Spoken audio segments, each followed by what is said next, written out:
আচ্ছা তোমার ব্যাপারটা কি বলো তো কনক?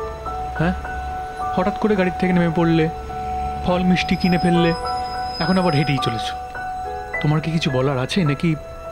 কিছু বলা না থাকলে বলো, আমি বাড়ি চলে যাচ্ছি, আমার ভীষণ টায়ার্ড লাগছে। আমার আপনাকে একটা কথা বলার আছে। এই কথাটা কি বাড়ি গিয়ে বললে হতো না? এখানেই বলতে হবে?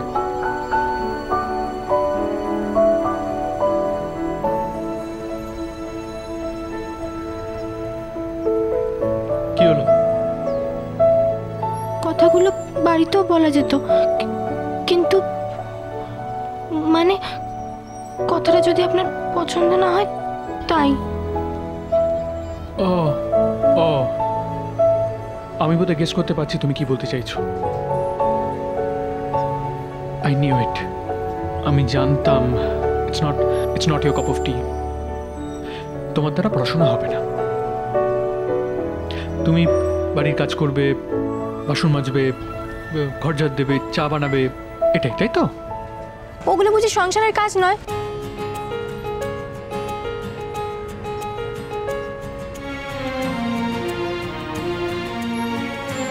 তবে আমি এটা বলার জন্য আপনাকে বিরক্ত করিনি। শুনেছি কাল বাবা মায়ের বিবাহ বার্ষিকী। মানে তুমি জানলে কি করে? না মানে রাঙামা ছাড়া তো বাবা ছোট মার অ্যানিভার্সারি কেউ মনে রাখে বলে আমার মনে হয় না। আর ছোটবেলা থেকে ছোট মা তো কোনো দিন এটা নিয়ে, না আমার তো তেমন কিছু মনেই পড়ছে না। মা তো কখনো নিজের কথা ভাবেনি, সবাইকে শুধু দুহাত ভরে দিয়েই গেছে। তাই কালকের দিনটা কি আমরা বাবা মাকে উপহার দিতে পারি না? হ্যাঁ পারি তো নিশ্চয়ই, কেন পারবো না। কিন্তু তা বলি এটা বলতে তুমি আমাকে এত দূর নিয়ে এলে, এত দূর হাঁটালে। ওই যে বললাম, বুঝতে পারছিলাম না। যদি আপনি শুনে রাগ করতেন, আপনি গোমরা মুখ নিয়ে বাড়ি গেলে মা খুব কষ্ট পেত।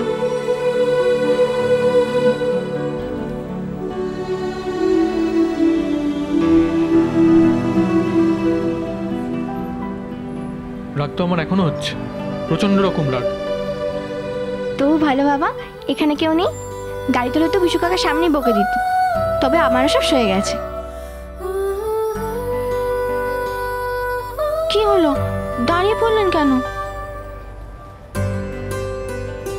বাড়িতে তো কোনো সময় চিন্তা শুরু করে দিয়েছে, আর আমার অনেক কাজও পড়ে আছে। চলে আসুন, চলে আসুন। সেই আবার কাজের টেনশন, স্টুপিড একটা। কিন্তু আমি ঠাকুরজির সঙ্গে কথা বলে যেটা বুঝলাম যে ওই অরূপের কাকা জ্যাঠা যেই থাক না কেন, ওদের লোকবল খুব কম। এটা নিয়ে চিন্তা করার কিছু নেই, ওই অভাবটা বরং আমরা সবাই মিলে পুষিয়ে দেবো। ঠিক আছে, এখন তোমরা আছো, পাড়াপড়শি বন্ধু বান্ধব সবাই আছে, সবাই মিলে কাজটা না হয় উতরে দেবে। কিন্তু তারপর কি হবে? এই ব্যাপারটা নিয়ে আমিও চিন্তায় আছি মা। অলি আদরে আহ্লাদে বড় হয়েছে, বিয়ে হতে না হতেই এত দায়িত্ব ও একা কি করে সামলাবে বলো তো? ওহ, এতক্ষণ ধরে তোমার মাকে বোঝালাম আর তোমরা সেই একই কথা বলছো। আরে বাবা, জলে না নামলে সাঁতারটা শিখবে কি করে? হ্যাঁ না পিসিমা, জেনে বুঝে নিজেদের মেয়েটাকে জলে ফেলার আগে তো মনটা একটু খচখচ করবেই, তাই না? কই, ছোট বৌমা তো কিছু বলছে না, তোমাদের মতো অলিকে নিয়ে এরকম আতুপুতু করছে না। ঠাকুরজি ও কিছু বলছে না মানে তো এটা নয় যে ও ভাবছে না। দেখো, অলি তো তোমার আমার সময়ের মেয়ে নয়, ও আজকালকার মেয়ে। সেই জন্যই ওকে নিয়ে আমার এত চিন্তা। কিচ্ছু চিন্তার নেই রাঙামা।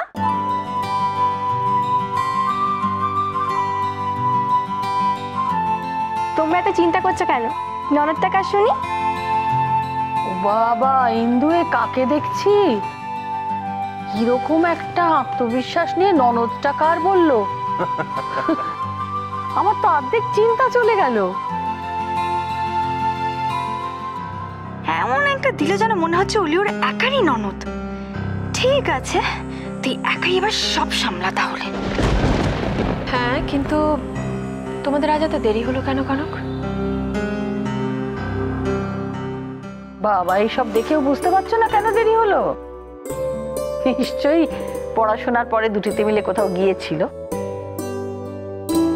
না না, তেমন কিছু নয়। ফেরার সময় কনক বলল, এই আজকালকার ছেলেদের বড্ড বাজে স্বভাব, বইয়ের কথা শোনা আর বইয়ের আঁচল ধরে ঘুরে ঘুরে বেড়ানো। আসলে ফুল পিসিমার নিরামিষ খান বলে আমি ওনাকে বলেছিলাম উনি যদি আমাকে কিছু জিনিসপত্র কিনে দেন, তাহলে আমি ফুল পিসিমার জন্য ফ্রুট স্যালাড বানাবো। Fruit salad? হ্যাঁ, দিদিমণি শিখিয়েছেন আমায়। আর আমি দই মিষ্টিও নিয়ে এসেছি রাতে তোমাদের দুজনের খাবার জন্য। আমার জন্যও এনেছো? হ্যাঁ রাঙামা, আমি জানি তুমিও দই খেয়ে খেতে খুব ভালোবাসো। রাতে দুজনে গল্প করতে করতে খেও। কি ঠাকুরজি, আর কিছু বলবে? কেন মা, কি হয়েছে? না, কিছু না। আমি ঠাকুরজিকে আমার নাত বউদের চেনাচ্ছিলাম। বুঝলে ঠাকুরজি, আমাদের বউরা নিয়ে একেবারে ইন্দুর মতো তৈরি হয়েছে। সব সময় সবার কথা ভাবে, সবার জন্য সাধ্যমতো করারও চেষ্টা করে।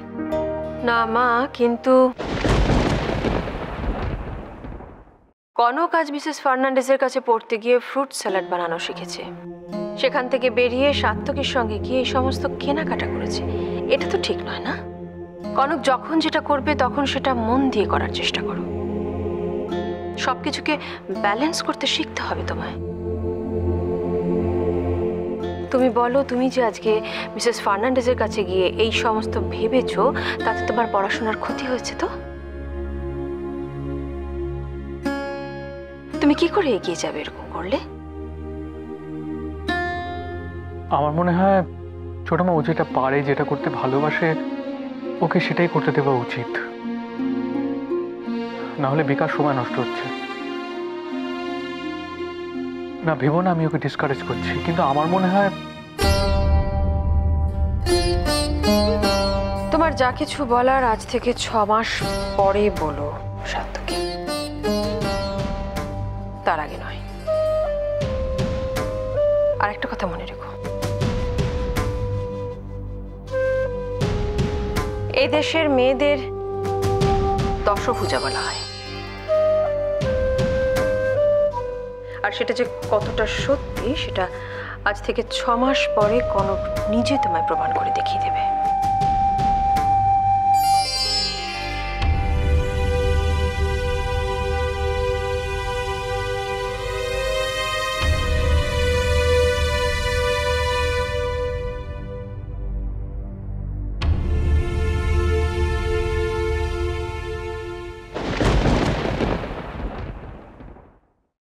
ছাপ বাবা, উল্টেও মারধর খেয়ে গেল।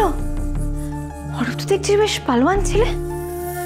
আর আর তোমার ভাই কি গো, এতগুলো ছেলে পুলে নিয়ে কিছু করতে পারলো না? শোনো, রাহুল আর যাই হোক কোনো গুন্ডা নয়, কোনো ক্রিমিনাল নয়, আর ওনা কোনো পুলিশ কেসও চায়নি। তাই ওই ছেলেটার ওপর খানিকটা দয়া মায়া দেখে ওকে ছেড়ে দিয়েছে। আন্ডারস্টুড? বুঝেছি। অরূপ ছেলেটাকে যতটা ন্যালা ক্যাপলা ভেবেছিলাম, ও কিন্তু ততটাও নয়। আচ্ছা ঠিক আছে, বুঝেছি, কিন্তু কিন্তু পুরো কেসটা তো ঝুলে গেল না। আই মিন অলির ফিউচারটা। ঝিলমিল, আমাকে একটা কথা বলো, এই যে অরূপ বলে ছেলেটা তোমাদের বাড়িতে গিয়ে ঢুকেছে, এর তো চাল নেই চুলো নেই, তারপরেও তোমাদের বাড়িতে এন্ট্রি পেলো কি করে? আর এর ইন্টেনশনটাই বা কি? শুধুই অলি? আমার তো তা মনে হচ্ছে না। তাহলে অলির মতো একজন মোস্ট অর্ডিনারি মেয়ের জন্য কাঠখড় পেয়ে কে এত মারধর করে বলো তো? ওর মেন টার্গেট হচ্ছে প্রপার্টি। আমি তাহলে ঠিকই গেস করেছিলাম, ওই ছেলেটার আসল উদ্দেশ্য হচ্ছে তোমাদের প্রপার্টি।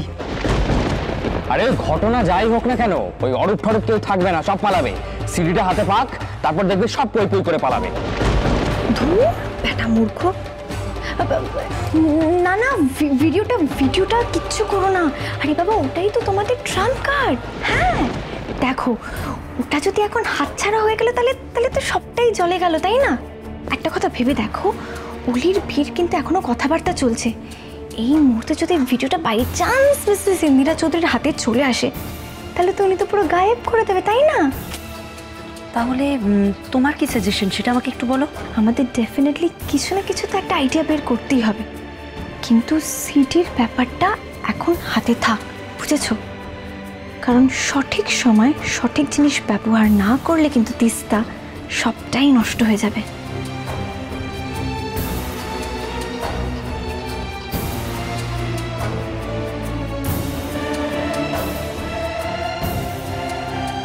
শেষ। কাল আমরা চৌধুরী বাড়িতে যাব। কি? ইয়েস, কাল তিস্তা রাহুল চৌধুরী বাড়িতে আবার যাবে। যেচে অপমানিত হবার জন্য। তোর অনেক ইচ্ছে, তুই যা, আমার কোনো ইচ্ছে নেই যাবার।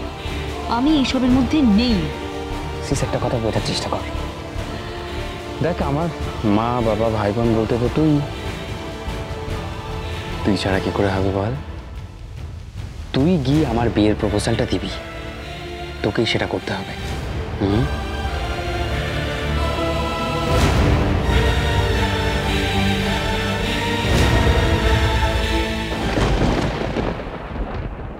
আশীর্বাদ করুন যেন এইভাবে সারাটা জীবন আসতে পারি?